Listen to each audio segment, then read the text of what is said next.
everybody. Thank you all for coming. In the name of the Institute of International Relations, I would like to say that it's an honor and pleasure to have Professor Nicholas Onuf, our dearest Nicky, to give this public lecture to us. The lecture is entitled Epochal Change in the Modern World. As you know, Nicky, your reflections about constructivism have been an important source of inspiration for us for our academic work and teaching in the Institute.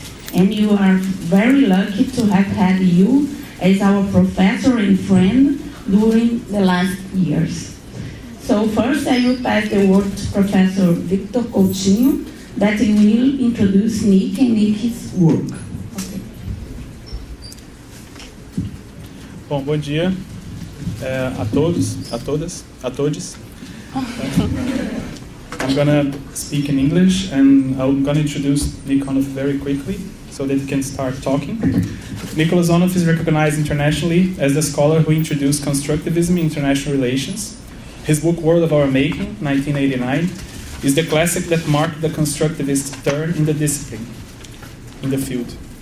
Professor Onuf is also the author of important books such as The Republican Legacy in International Thought and International Legal Theory, Essays and Engagements, as well as numerous articles in major journals in the area.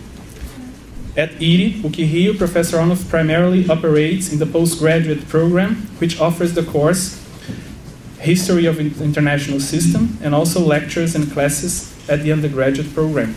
So I'm happy to be here. You have the floor. Thank you, Victor. Is this a microphone? No, this is a recording. It's a recording. I don't think I can do two things at once. Do you want me to No, I don't want you to hold it. Maybe we can. Acho que vai pegar. They're gonna get the... They're going to get. Oh, good. Good morning. Thank you for having me. It's been, I think, 10 years that I have been affiliated in one way or another with this institution. And Okay, so go on.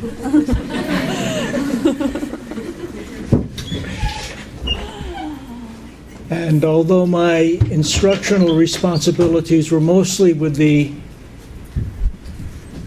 All right. Thank you. How's that? Can you hear me? Good.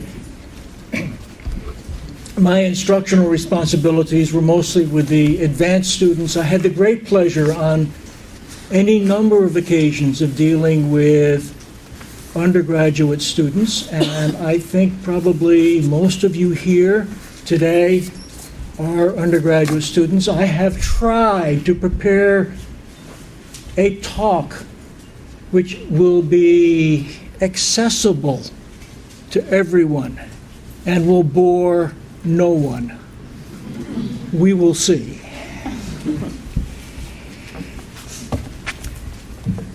Today I am going to tell you a story, a big story, one that I have been working out for at least a decade. Actually, I gave a very preliminary lecture along these lines here.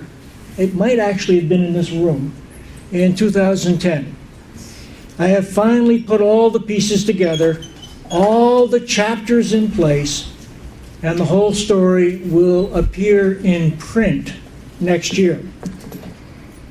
I introduced the story by drawing attention to metaphors as concepts in the making. Some of you may remember that I developed this claim at a conference here just 3 years ago on international relations and the reinvention of history. I said then, and I say now, any community of speakers relies on a distinctive ensemble of metaphors in storytelling. In my case, I favor many of the metaphors that Michel Foucault put to use in his early great book called The Order of Things. There, Foucault told a big story about the modern world, and I model my story after his. Some of you will think that both stories pay too little attention to colonial expansion and exploitation. Victor does. Yes. Both stories take place over several centuries. They start in Europe. They both have become global. Victor calls this the diffusionist model. Obviously, I think it is your story, too. Like Foucault, I am more concerned with the large patterns of events than with events themselves.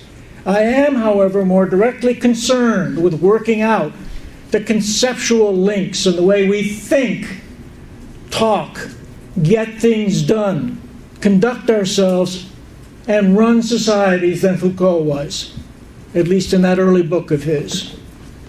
Foucault told his story of the modern world as a succession of epochs, or ages, separated from each other by epochal ruptures. First is the Renaissance, as the age of similitudes. In its wake is the classical epoch as the age of tables. On both, I follow Foucault's closely. Next is the modern epoch. This is the age, this is an age of exponential growth and changing scales. Then follows the modernist age, which Foucault failed to identify as such, but I would call the modern epoch turned inside out. Last comes Foucault's End of Man, more generally known as the postmodern age, only now taking place. It may not happen at all. The so-called modern world may simply collapse, or not so simply. Foucault's rhetoric of rupture notwithstanding, not everything changes as each epoch arrives. In my view, modernity has changed within the limits of a mighty frame. I borrow this turn of phrase from John Milton's magnificent 17th century poem called Paradise Lost. As I see it, the mighty frame systematically fixes the limits of possible knowledge for modern minds and the conditions of rule for the modern world. Those two sets of conditions constitute each other, and together they constitute modernity as we know it at any given moment. From epoch to epoch, the mighty frame has gained features that continue to function, even as they recede from view. Reference to frames and framing gives the story its frame. At no point do I pretend that this is the whole story, or indeed a story remotely resembling the conventional story of modernity's half-millennium rocket ride.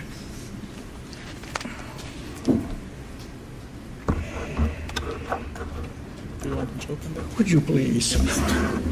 That's modernity for you right there. Let me start with a sweeping set of assertions. Thanks, Victor. People make their lives together. They live in societies.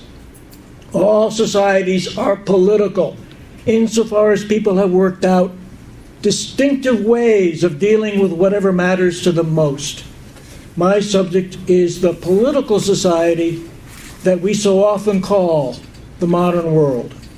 It's spread across most of Europe, of Western Europe 400 to 500 years ago. Now it spans the globe. We think of it emerging in time and as a product of great changes in European societies. It has continued to change in almost every way imaginable. We believe that we live in a world of extraordinary dynamism, unlike any other in human experience. A world this dynamic changes constantly, but not at a constant rate. By convention, we treat waves of change as disordered moments between relatively stable periods of modern history. We date those moments by reference to memorable events: 1492, 1648, 1789, 1914, 1945, 1989. We see them marking large changes in the modern world's conditions of rule. Although conventional periodization informs Foucault's book, his first concern is the way that we think and when that changes. Foucault's transitions are less abrupt than the political upheavals in the modern world, harder to date, and better grasped by considering the efforts of major thinkers to make sense of what they see happening around them. Let's call these people transitional figures. Foucault had the Renaissance giving way to the classical epoch in the mid-17th century. The modern epoch ended around 1800. In his view, the modern epoch was ending as he wrote. If there is a crucial moment in Foucault's story, it is the transition from classical to modern times. At that time, the quasi-transcendental domains of life, labor, and language, those are his words, turned into the historical and analytic positivities, his word, of biology, economy, and philology. While the order of things is an indispensable template for tracing major alterations in the modern world's mighty frame, it is incomplete in two important ways.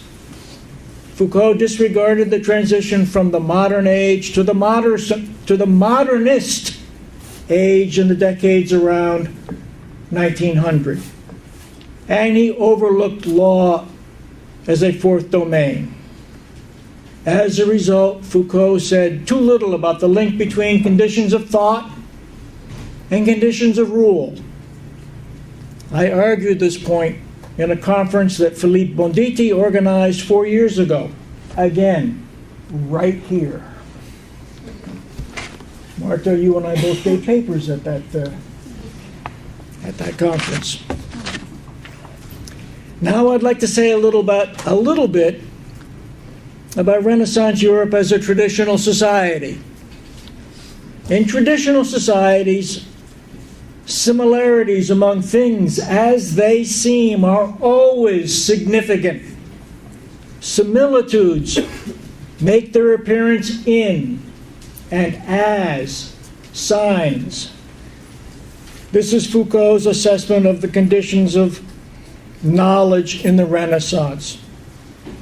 Renaissance Europe remained a traditional society. We don't see this because we modernize conditions of rule in the Renaissance by using such terms as sovereignty and territory.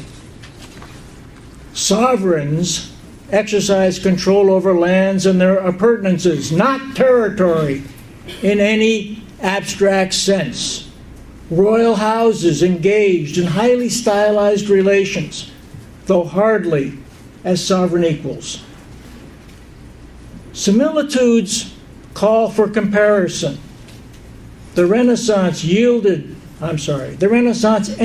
with the realization that the worth of comparison is its yield of truth. The methodical pursuit of truth will present us with many truths, which then must be enumerated in some order. In the classical age, everything finds its place in a class of things. All classes are ordered. We can find everything in its place. Taxonomy represents the order of the world. In the end, we may have a table of the world. Efforts to conceptualize space exemplify the transition from the world of similitudes to the world as a table. Descartes put forward what we today would call a relational conception of space, which Leibniz further developed. Meanwhile, Isaac Newton advanced an absolute conception of space functioning as a container.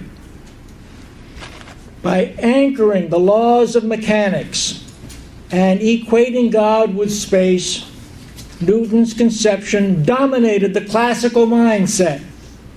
It is only after the invention of non-Euclidean geometries late in the 19th century and of space-time relativity in the 20th century that Leibniz's relational view found an audience. This transition and conditions of thought affected the way people considered conditions of rule from the point of view of both those who rule and those who are ruled. It also affected the way people thought about the circumstances in which rule takes place. In 1625, Hugo Grotius published a book of lasting importance called On the Law of War and Peace. It takes a medieval Aristotelian stance on human faculties or powers and applies it to what Grotius called moral persons. For Grotius, political bodies were just such persons.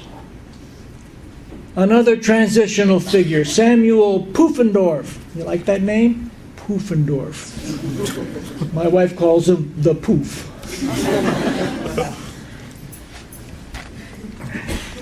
Pufendorf significantly developed the Grotian position by insisting on the natural equality of human beings.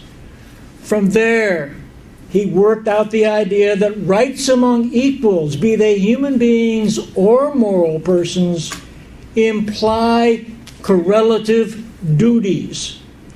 In Leviathan, Thomas Hobbes located artificial persons, those are his words, as agents in an equally artificial setting that he called the state of nature. He did so to illustrate the logic of rule over territory as a contained space. You see how different that is from the Renaissance view. Hobbes published Leviathan in 1651, just after the Peace of Westphalia concluded the 30 Years' War. As a metaphor, peace suggests that the statesmen meeting in two small German cities deliberately adopted a plan for Europe's future. A careful look at the two treaties reveals royal houses using their powers to settle accounts more or less to their mutual satisfaction.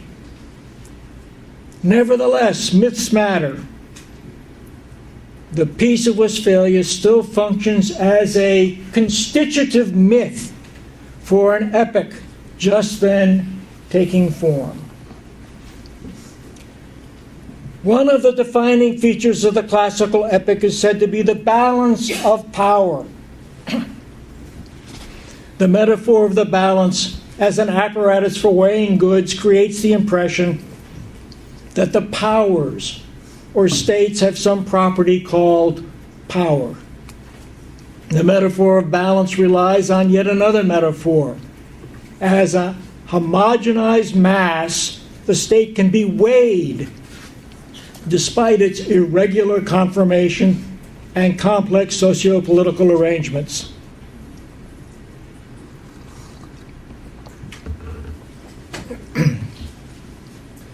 Newton introduced the concept of mass. You all know this from your physics courses. Newton introduced the concept of mass, derived from the Latin massa, or lump of dough. in 1687. Metaphorical weight equals state power or strength. This simple idea is a lasting legacy of the classical epoch. So much for the classical age. It is an imperishable convention to see it end at the turn of the 19th century. The Romantic era is held to succeed the Enlightenment in a sharply realized dialectic. The Enlightenment culminated the age of reason, while Romanticism validated passion. Indisputably, a romantic sensibility accompanied the rupture at the end of the 19th century in what it was possible to think and feel. Yet this sensibility quickly receded from view.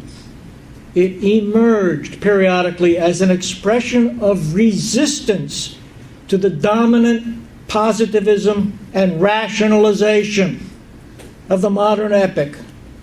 Marx's historicism is a sterling example.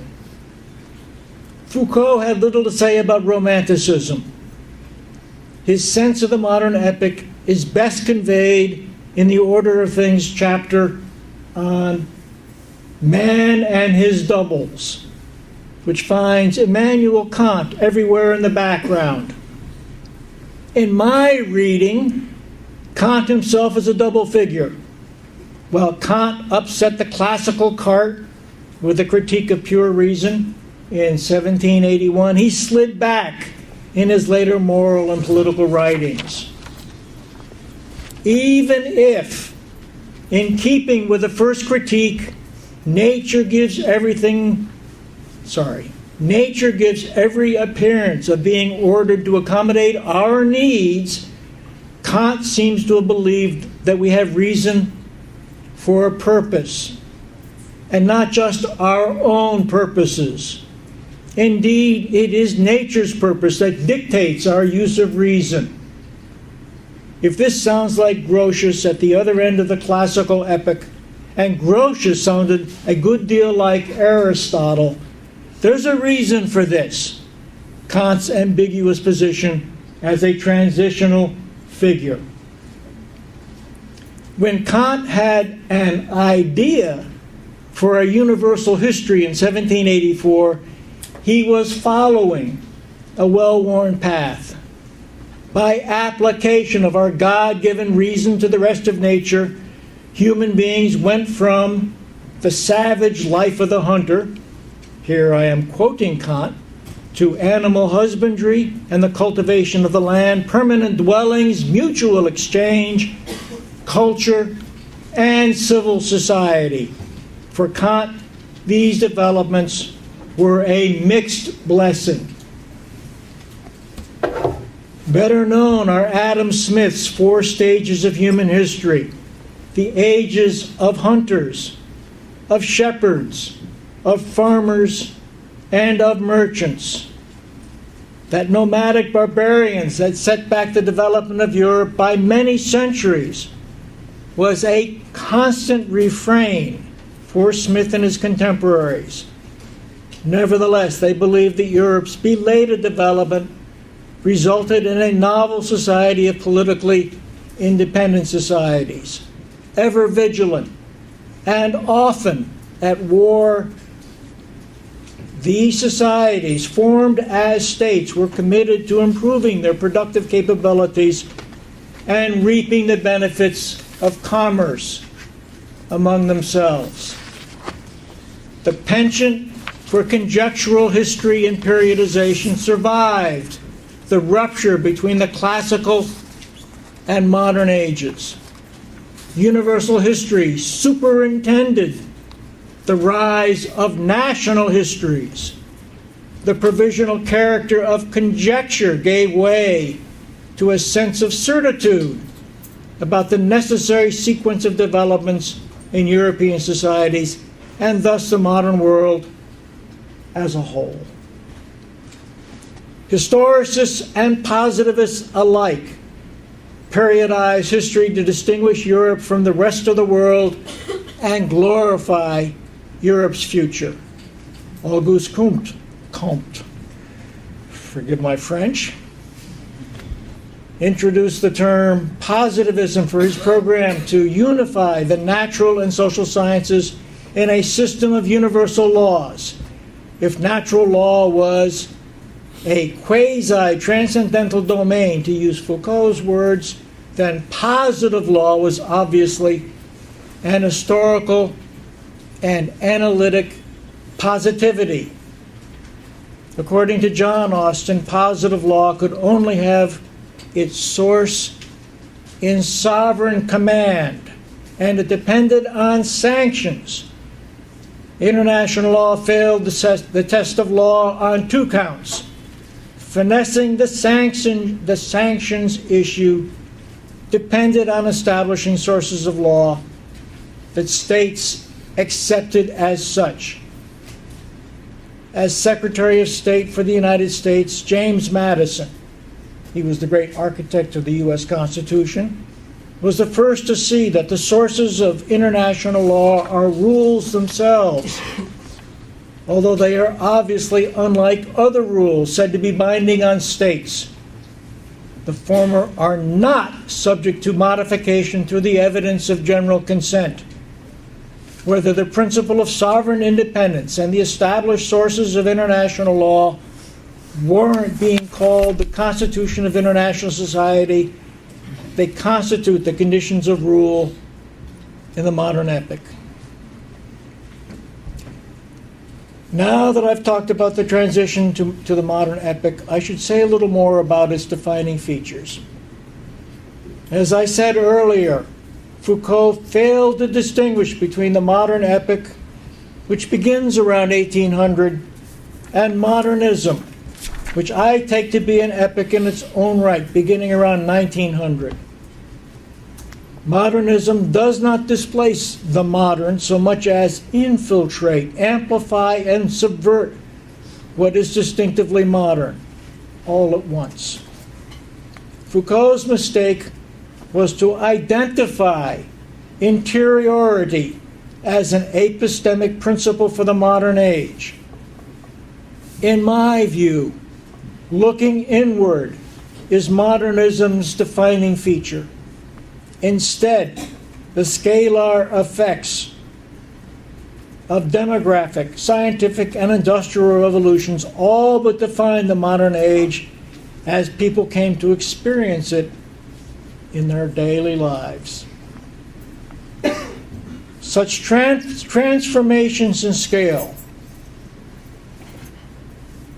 provoke the institutional development of lateral frames or levels. Modern states, now identified as nations, occupy one level. The society of states as nations stand a level above. People, as individuals in various arrangements, fill the level below. The central mechanism in making the modern epoch an age of levels is recognition of states by states. Hegel seems to have initiated the discussion of recognition in social relations. In The Philosophy of Right, which he published in 1821, he extended that discussion to the relations of nations. Yet Hegel's conception of recognition among nations says nothing directly about natural equality, correlative rights and duties, or reciprocity. In the classical age, natural lawyers like our guy Puffin thought that the nation, gens, people, saw the nation, gens, people, as a loose equivalent to the state, as an apparatus of rule and a container for people thus ruled. Hegel took the revolutionary step of merging people as a collective singular with the state as an apparatus, thereby granting to the state-nation agency of an actual individual. Those are his words, actual individual.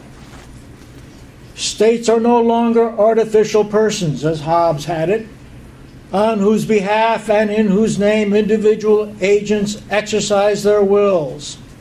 Modern writers with romantic predilections followed Hegel and turned their attention to the nation as a living thing with a will, powers, ends of its own, and a unique destiny. Through the apparatus of the state, the nation exercised its powers. No nation can function without the state. The nation's inhabitants can only relate to each other within the regulative sphere of the state. Organs of state use the nation's resources to meet their members' needs and conduct relations with other nations in order to assure the nation's well-being. We say nation states, I say state nations.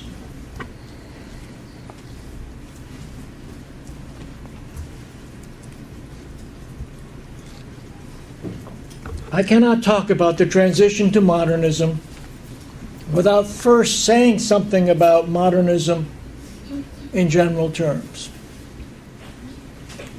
Most efforts to pin modernism down are confined to specific modes of expression: architecture, art, literature, music, photography. As a result, specific fields of study, which are themselves a modernist development, take a narrow view of modernism.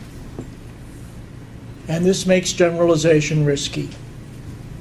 Nevertheless, here goes.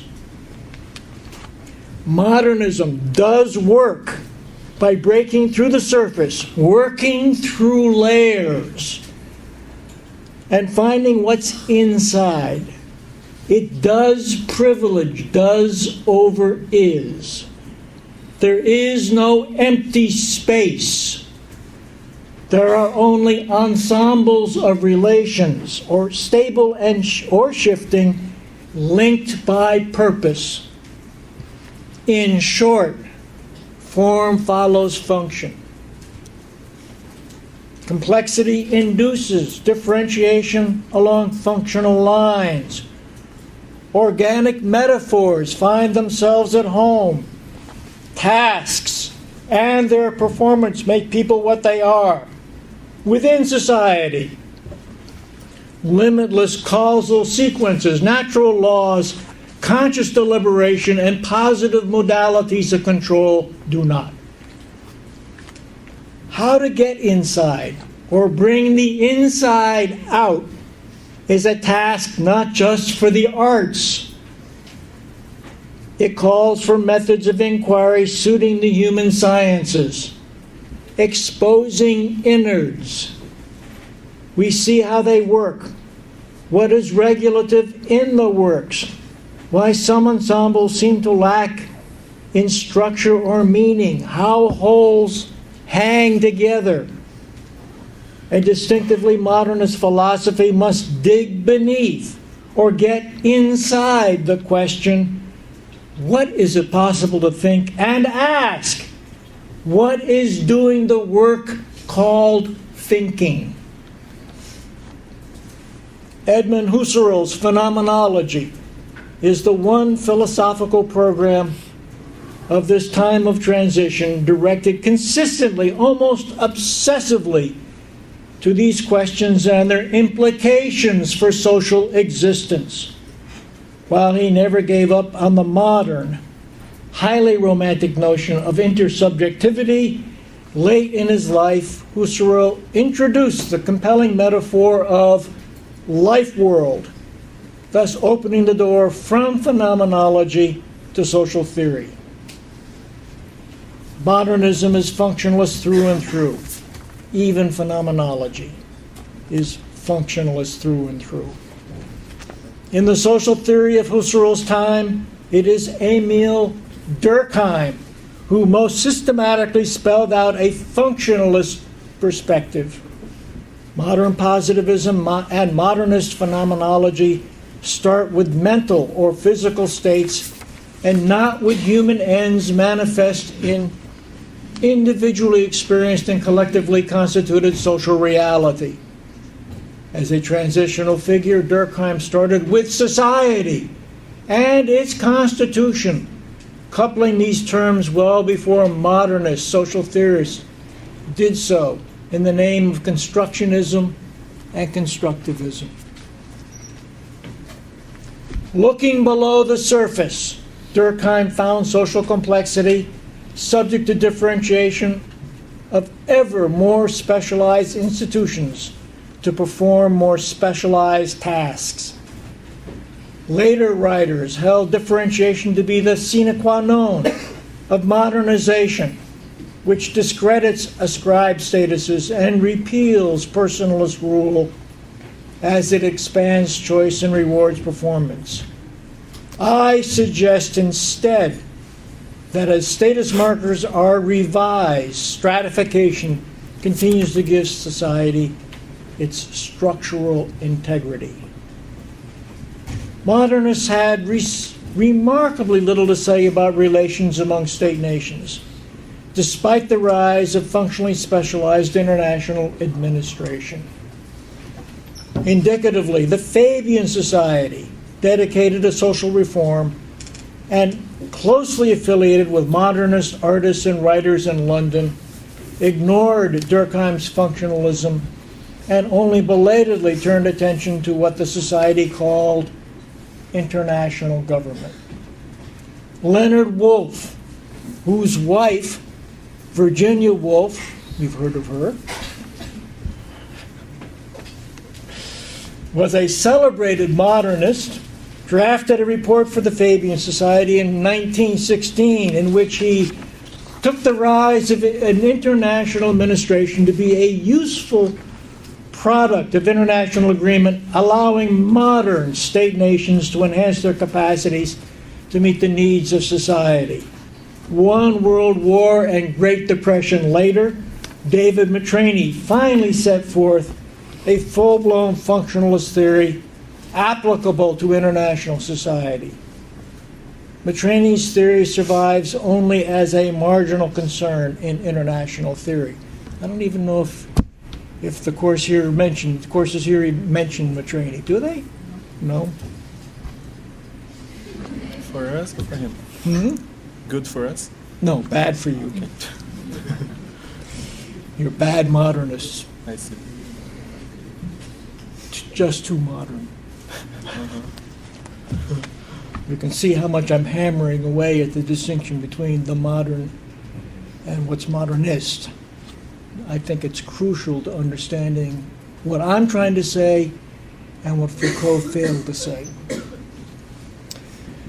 Matrany's theory survived only as a marginal concern in international theory, itself a marginal feature of social theory. Meanwhile, modernist administration has become so massive, so pervasive, and so extensively differentiated along functional lines that it can no longer be rolled back. Instead, in its unobtrusive, often inefficient, inevitably politicized way, it keeps the world working. In the little time left, I can barely scratch the surface of a modernist age, much less get inside it. But there's still some more to be said. Often we hear that modernism was, and still is, all about speed. It was really one of the great themes of Italian modernists, Italian fascists, and Italian modernists more generally. It might better be said that modernism, coupled with the merely modern, marked the age of acceleration and explosion in rates of change. Today, we routinely link capitalism and the metaphor of explosive growth. We see the accumulation of staggering amounts of wealth in strikingly few hands. We see material improvements in the lives of hundreds of millions of people.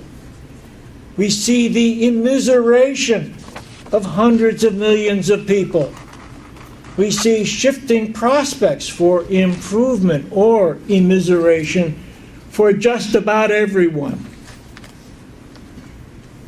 We see the proliferation of technological marvels, the exploitation of land and labor, the threatened destruction of the planet as a habitable place. In the modernist epoch, capitalism threatens to consume everything in its path, producing great destruction along the way. This is conspicuously so with the advent of modern war, epically transformed by the modernist acceleration of technical innovation, Henry Ford's assembly line, and mass production. That state nations went to war with each other followed from their divergent interests as states and nations. Appalling loss of human life and systematic destruction of productive capacity inspired a world order movement to form early in the modernist epoch. Dominated by liberal sentiments and obdurately modern in its conceptual underpinnings, the world order movement counted the League of Nations and the United Nations among its institutional successes. All the while, proponents imagined a world federal republic would emerge from these rudimentary beginnings. If I may speak autobiographically for a minute, my first interest as a student and scholar was precisely in the world order problematic and in the movement. And both Rob Walker, who was one of your teachers, and I were affiliated with the World Order Models Project in the 1970s. That's how Rob and I got to be such good friends, however different we are otherwise. Precipitous decolonization in the 1960s preserved the colonial legacy of accidental borders and divided peoples. Ill-equipped for rule, newly formed governments realized that the United Nations enhanced their own legitimacy and guaranteed their borders. In effect, decolonization took place within the modern world's mighty frame, which accommodated the global expansion of international society with surprising ease. Soon enough, dreams of a world federal republic faded away.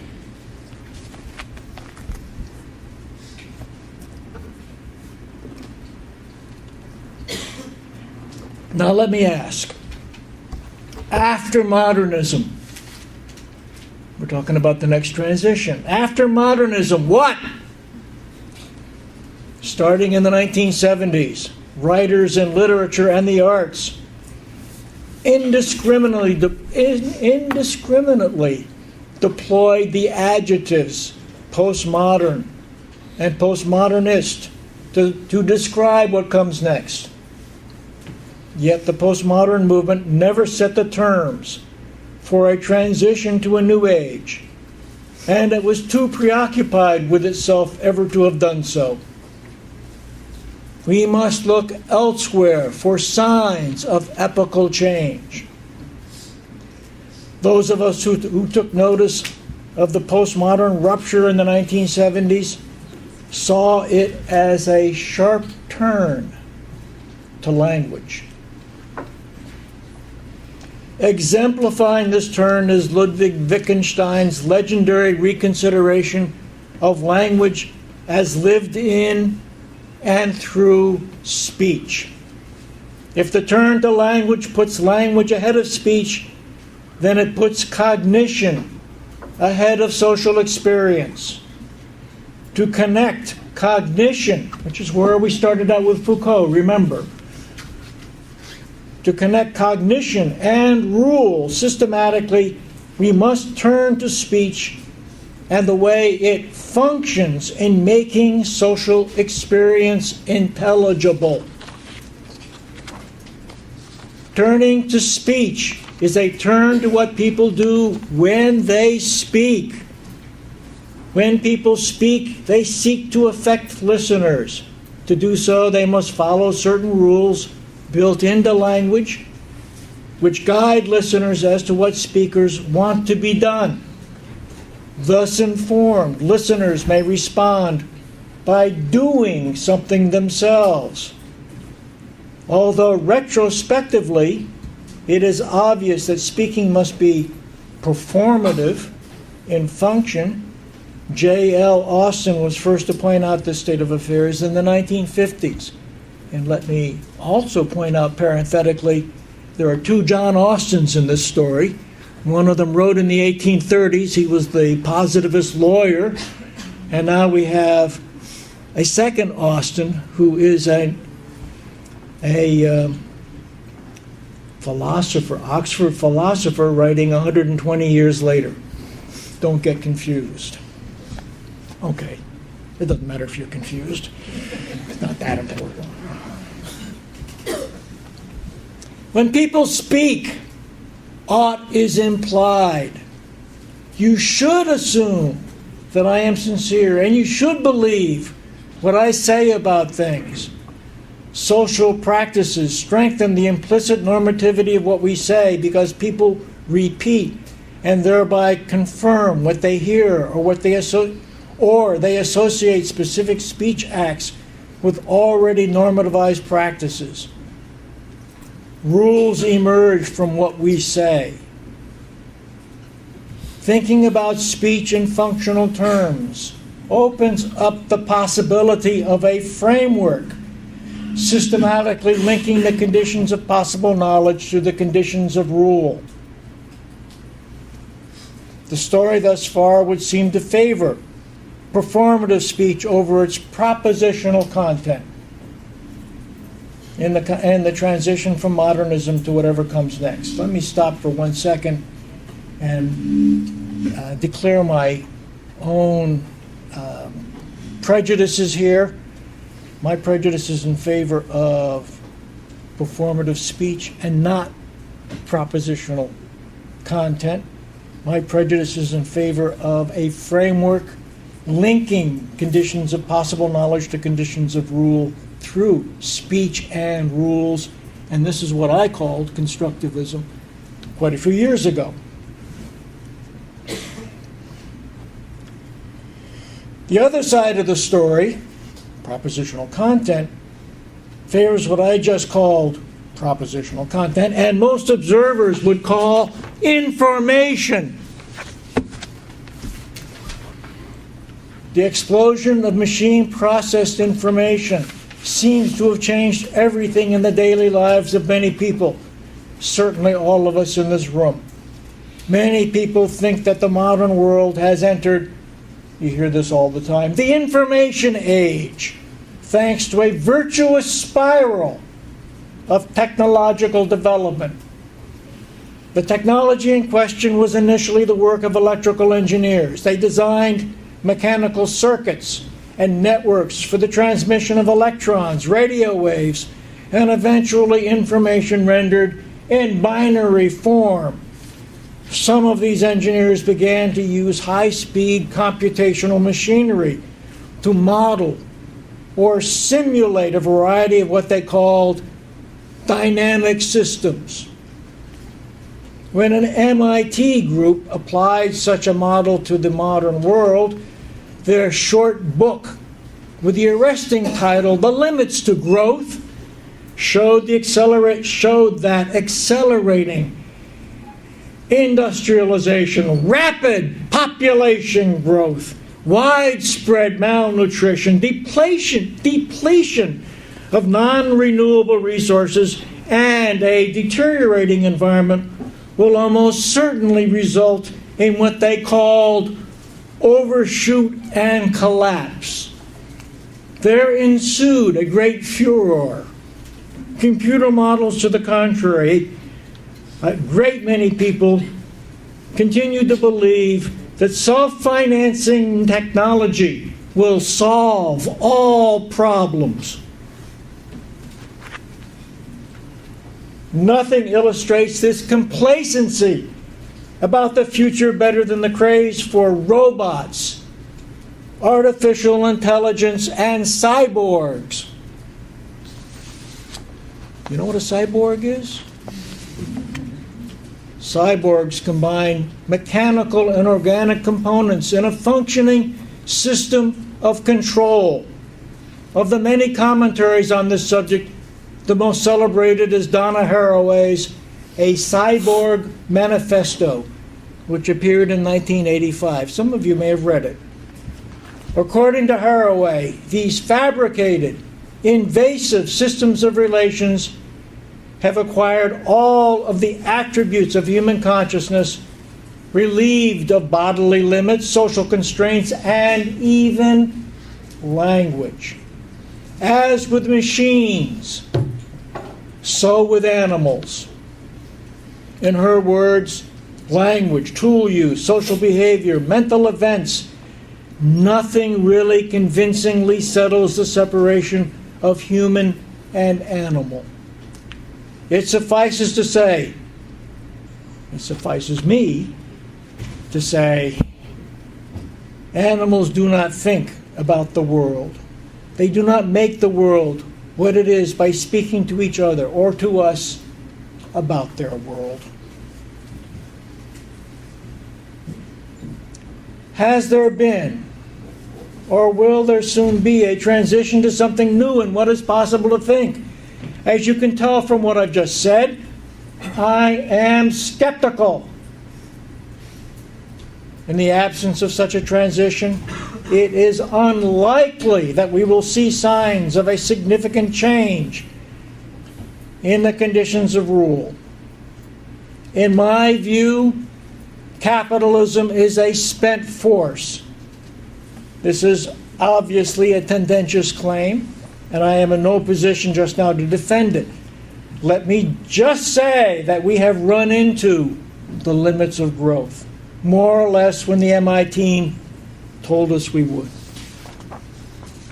If I am right, then economic decline will set in and then accelerate.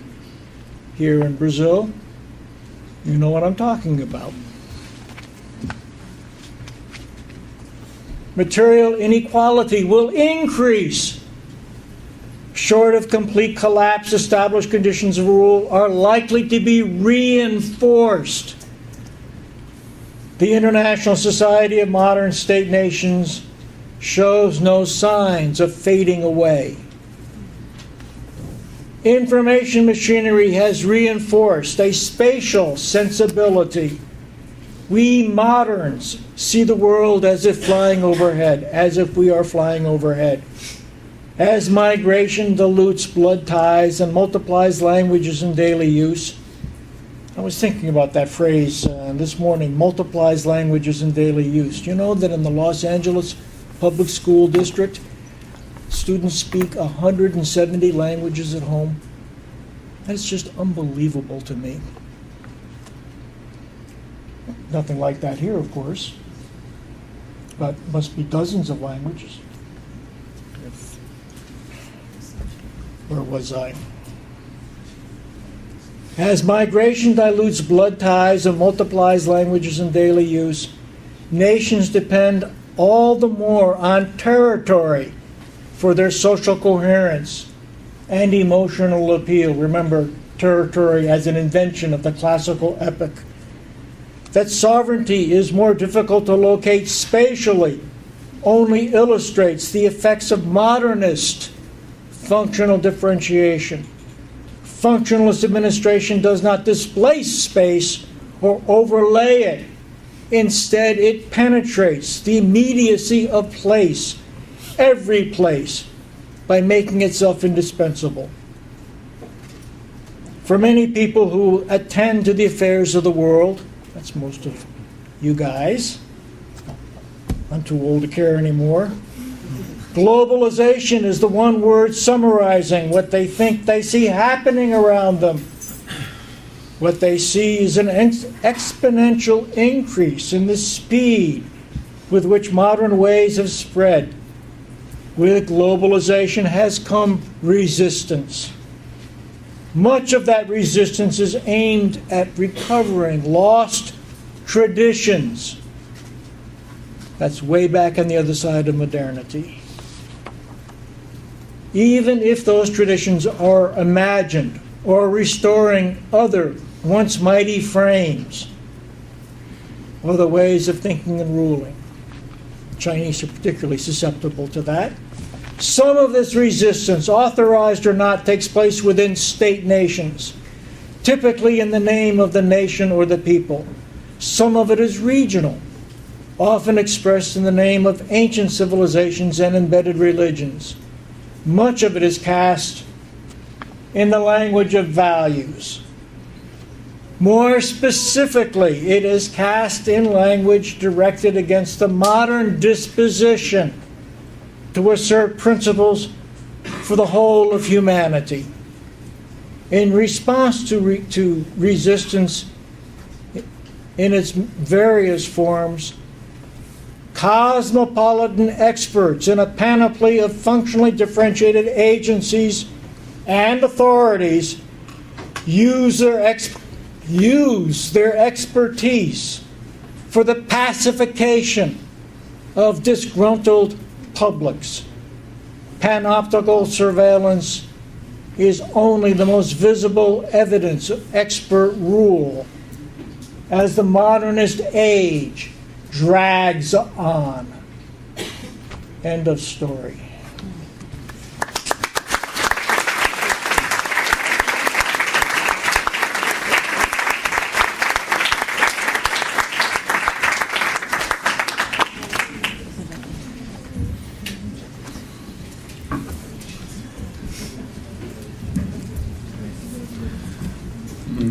Well, to begin with, I would like to thank Marta, Beto, and Nick for the invitation to be here. I'm honored to have the opportunity to share the event with you, three people I really like and constantly read. And I also thank Claudia and her team for making that possible logistically. I'll take this occasion, a public celebration, to be one in which personal stories are less important than an open and critical engagement with Nick Onuf's thought. I think this is invariably the best way to celebrate anyone's intellectual legacy, and this is what I'm going to do in the next 10 to 15 minutes. I apologize for my English, and I apologize for speaking English, and for any mistakes that I may make, okay? You notice that I did not apologize for speaking in English? Yeah, you should, right? I used to do it all the time, actually. You forgot, no. I will also use this thing so as not to be trembling because I'm kind of nervous. So let me state this very clearly. I think a critical engagement with Nick Onuf's work, the body of work, not only the 1989 book, is fundamental and necessary for those interested in theories of international relations and in theorizations on contemporary politics and society. Onuf is a major theorist of inequality, and his body of work, not only World of Our Making, should be taken seriously by anyone within or beyond the field of international relations. In this presentation, I will focus on his conception of politics. More precisely, I will approach how the discussion of politics in his constructivism is related to the way Onuf sets specific beginnings linked to his understandings of agency and modernity. He talked a lot about modernity today and something about agency, or speech act, more specifically. I will divide my talk in three parts. The first one reconstructs very briefly his general understanding of rule and rules. The second does the same in relation to his conceptions of agency and modernity. And finally, the third part intends to advance a critical engagement with what is presented in the first two parts. My engagement with Onuf's work, as you'll see, will be carried forward through the mobilization of the center-periphery metaphor, which is one he rejects, as I will mention at the end of this presentation. He prefers, as you saw, the functional language. I prefer the center-periphery metaphor, for reasons that I hope will be clear. I hope. Well, first part, the relation between rules and rule. The strength of Nick Onuf's framework, according to the reconfiguration I propose, is to offer a reflection on politics that is never restricted to the act of positioning oneself for or against a particular political stance. More fundamentally, it is concerned with understanding how particular stances, and more generally, particular deeds, speech acts, are always inscribed in the political relation between rules and rule. The unavoidability of rules is the fundamental feature of society for him, as you saw, while the persistence of asymmetric social relations, known otherwise as the condition of rule, is the fundamental feature of politics. To understand how conditions of rule are obtained is the primary purpose of what he called the paradigm of political society, or, as he used the German term, Herrschaft paradigm. I will get back to this term at the end. The attention Onuf ascribes to the relation between rules and rule, as well as to the operation of language in the constitution of people and society, is inseparable from his conception of politics. By shifting the focus from the problem of order, which is so dear to social theory, to the one of how social arrangements are made, Onuf's constructivism drives our attention to the following problematique. Who benefits from any given set of arrangements? Or, phrased differently, how different conditions of rule, being always already forms of exploitation, are constantly reconstructed. My main claim here is that his conception of politics relies on two central, like center-periphery metaphor, central beginnings. One, the statement that people are rational, and two, the statement that we are moderns. You have seen that he called us moderns, right? We can resist that if we want. You can try. Yes, I will. In sum, rationality and modernity are two central beginnings for his framework. So the second part of the talk, I will try to reconstruct how he thinks rationality and modernity. It's plausible to say that Onuf's beginning, his conception of the rational agent, is placed at the center of his framework through a triple differentiation. One between the human and the other forms of life, as he said, the animals don't do the world, right? Two, between adult human beings or mature human beings and children. And three, between rational conduct and instinctive conduct. An agent, in the strict sense of the term, is he or she who is human, adult, and rational, in his constructivism. This triple differentiation, I would claim, is the condition of possibility for the identification of the central place the agent occupies in the framework. At the same time, it is conditioned by the modern conception of agency as developed by Onuf, following Aristotle, Kant, and the linguistic term. Put briefly, Onuf's beginning with rationality in the center is also a beginning with a certain conception of the modern subject, reconstructed exclusively through Western intellectual history. Onuf is well aware that modernity is not produced through a rupture or a break in time, as you saw. In his periodization, liberalism has, since the 19th century, not only rivaled with, but also trumped republicanism in the struggle to define, his words, the road to moral progress. Onuf's defense of republicanism is attached to his commitment to the promise of enlightenment and its so-called campaign for equality of treatment. It is also built from a demarcation between traditional and modern societies, as he said today. Onuf's defense of both enlightenment and republicanism is also modernizing in its way. It tells the story of a modern yet status-ordered world, his words, that has been formed and become global in its reach. A story in which elements of traditional societies have been adapted or have been adapting themselves to modern societies, which tend to be increasingly globalized. Therefore, the practice of periodization is central to Onuf's story of modernity.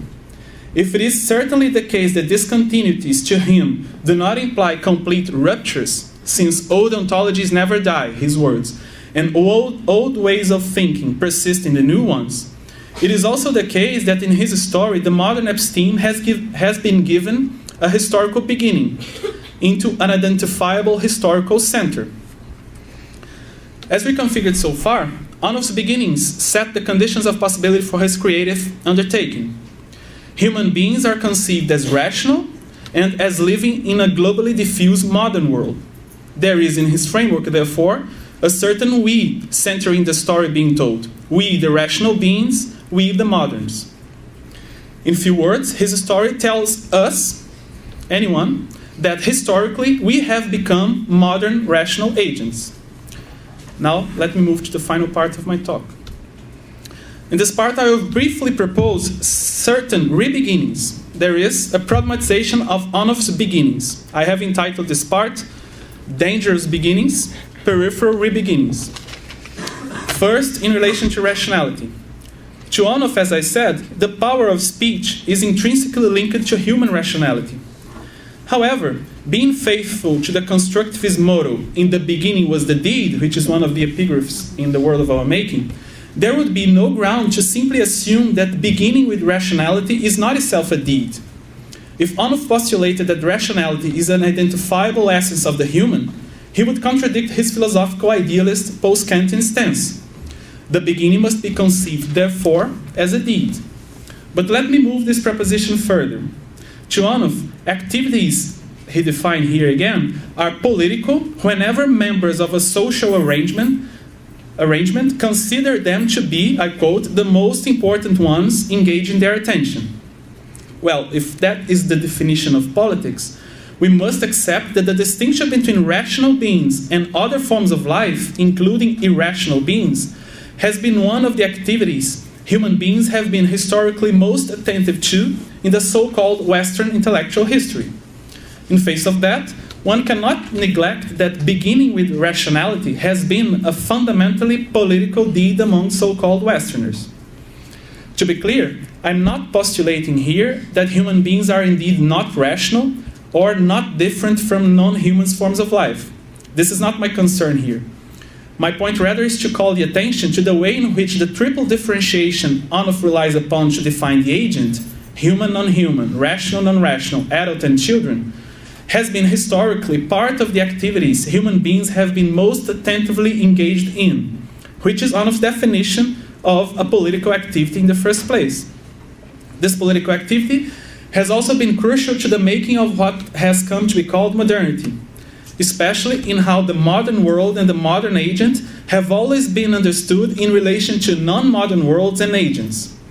To frame it differently, one could say that this triple differentiation has been part of a political activity that centralizes the modern world and the modern agent, while it produces non-modern worlds and agents as peripheral, conceived either as backward or excluded from the whole of humanity. That said, let me begin with modernity now. It seems to me that the practice of periodization crossing Onuf's framework requires further problematization. In my view, his periodization relies on a distinction between traditional and modern societies that often erases the political dimension of the periodizing act itself. Differently put, Onuf's diffusionist story loses from sight an important political activity at stake in any periodizing act. By arguing that modernity is now global, Onuf runs the risk of homogenizing different possibilities of coexistence, different social arrangements, to keep his terms, into variations upon the modern world in which we supposedly live. In this sense, his story about modernity reproduces a certain frame that Dipesh Chakrabarty called historicist. In Chakrabarty's words, historicism is what made modernity or capitalism look not simply global, but rather as something that became global over time by originating in one place, Europe always, and then spreading outside it. In addition to that, Onuf's Republican stance, coupled with his commitment to Enlightenment, is almost completely silent on the relation between Enlightenment, Republicanism, and colonialism. The so-called Enlightenment campaign against privilege and for equality of treatment, something that, according to Onuf, most of us admire a great deal. There is a us here. Also, I don't know who this us is not brought to the table by him with the careful discussion of the coexistence of this campaign with the reproduction of colonial and imperial relations. Republicanism is also colonialism. His main story is centered on a certain Euro-American West, so that its peripheral settings are mostly silenced. Onuf's intent to salvage Enlightenment almost puts us in face of what Michel Foucault once characterized as a blackmail. Enlightenment, Foucault says, remains a crucial site of interrogation, but, I quote, that does not mean that one has to be for or against Enlightenment. Actually, it means, Foucault continues, the need to refuse simplistic alternatives. You either accept and remain within the tradition of its rationalism, or else you criticize and then try to escape from its principles of rationality. To Foucault, refusing simplistic alternatives requires what he calls a limit attitude. There is to move beyond an either-or logic in order to be, his words, at the frontiers, reflecting upon limits. In this sense, I think Onuf's beginnings with rationality and modernity require from us, from peripheral settings, this kind of limit attitude Foucault is calling for. As political deeds, these beginnings, I would claim, set central agents and worlds at the same time as they make other agents and worlds peripheral. As you have seen, I have insisted here on the center-periphery metaphor. So let me conclude my talk with 2 notes on that. First, this metaphor has been rejected by Nick Onuf in a lecture given in Rio in 2012. According to him, affirming this metaphor implies reaffirming the asymmetric relation of the 2 terms, which contributes to the social construction of the periphery as an unwanted state of affairs, his words. In that vein, Onuf claims, following Foucault's insights in History of Sexuality, Volume 1, the dispersion of power in the modern age is better captured by a functional language that makes the talk of center and periphery empty, atrophied, or irrelevant, his words. Places, Nick says, will dissolve into flows, function differentiation will proceed, and stratification will proliferate in a world of massive and growing inequality, as he said today. The center-periphery metaphor would be unable to grasp that, he would claim. Or even worse, it would work reinforcing inequality, he would also say. I personally disagree. Massive and growing inequality, as well as stratification, are fundamental features of contemporary politics, for sure. However, this diagnosis does not require the abandonment of the center-periphery metaphor. Quite the opposite. If one goes back to Foucault's History of Sexuality itself, one will see that his critique of the notion of a center irradiating power does not require in the text abandoning the notion of center-periphery altogether. Actually, in History of Sexuality, one reads, for instance, that the 19th century, I'm quoting Foucault, witnessed the appearance of multiple forms of peripheral sexualities, sexualité périphérique, as he uses there, and that in this period, regular sexuality has been questioned anew through a reflux, I'm also quoting him, through a reflux movement from these peripheral sexualities. In sum, if the case could be made that Foucault relies on a functional language in his analytics of power, this language by no means requires the abandonment of the center-periphery metaphor. It is coupled instead to the problematization of any dichotomous conception of center-periphery, one in which either side would be pre-given, would be conceived as a given beginning. It's also worth noting that the center-periphery language has been nurturing some of the best interpretations of Brazil in the 20th century, and that theories of international relations, including constructivism, would have a lot to gain from engaging with these texts, such as those from Florestan Fernandes, Francisco de Oliveira, Virginia Fontes, to name but a few. And some of them are translated into English, if you want. So, second and final note on the center-periphery metaphor.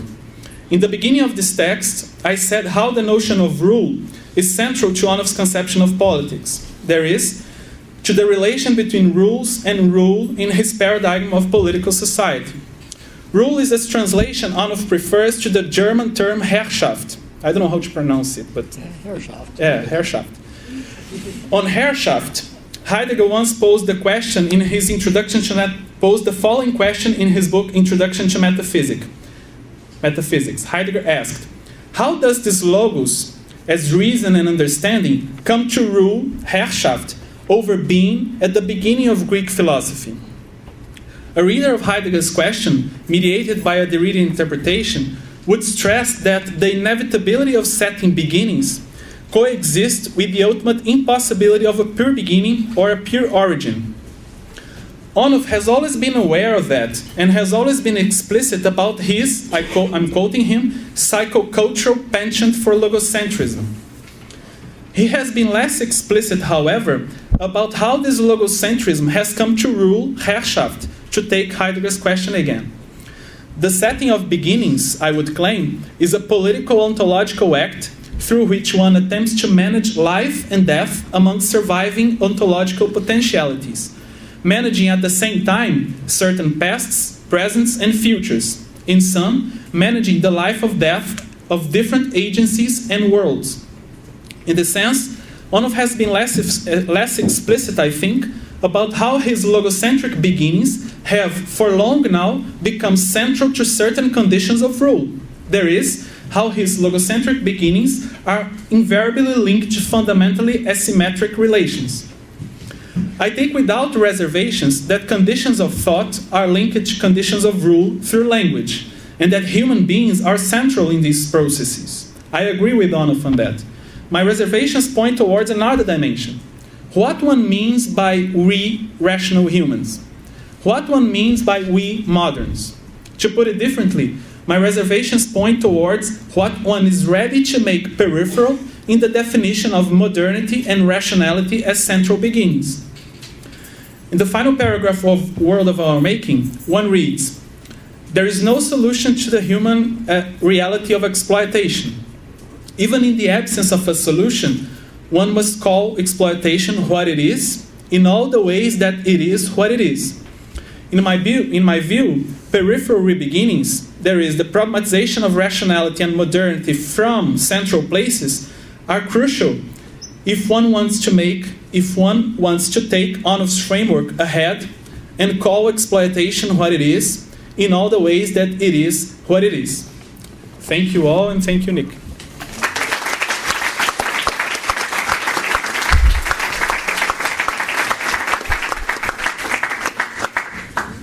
I would like to have just one comment on Victor's critique.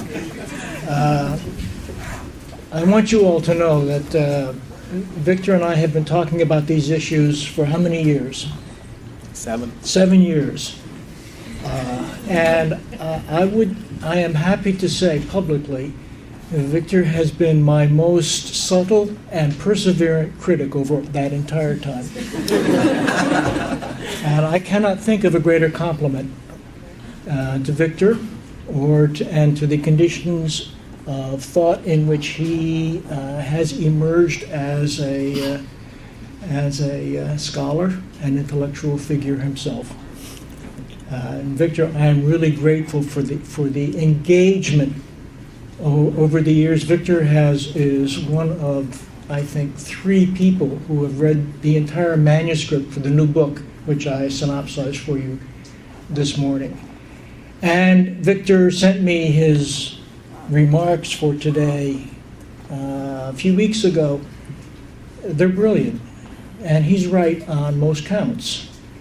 There is, however, something I have been, and I have actually resisted him on a couple of points that I won't touch on now, but there is one point I've been thinking about a great deal since he brought it to my attention yet again in his written version of these remarks. It is my commitment to a particular conception of rationality, which is born of the Enlightenment, and he is exactly right about this. But it seems to me important to note that I too am the product of a post-colonial society. You all know that I am a citizen of the United States, and the United States was a colonial society for 150 years before it achieved independence from dreaded European hegemony, especially British hegemony, but the fear of Europe was much larger than that. And the creation of the United States as a post-colonial society was entirely caught up in Enlightenment assumptions about rationality. It is undoubtedly the case that I, as a product of a post-colonial experience, project that image of rationality onto the world at large, and especially onto people who have also experienced colonialism. And I have to confess that the only other country in which I have spent as much time, other than my own, as I have in Brazil is Japan, where I lived on 3 occasions and taught. And in Japan, which was never a colonized society in any usual sense of the term, I cannot identify myself with the conditions of thought that seem to have dominated the Japanese way of doing and being over many, many centuries. I think there's a greater harmony, if that's the right term, solidarity among post-colonial peoples, including my people and your people, than you are conceding, Victor. But of course, I am projecting my own experience as not just a product of a post-colonial society, but also the product of a society which has led, in many ways, the epochal ruptures that have created the conditions of the modern and modernist epochs. And those conditions, of course, have also significantly altered my conception of what's possible in managing the relations between conditions of thought, social experience, language, and finally, rule. That's all I need to say, I think. Victor, thanks. You're welcome.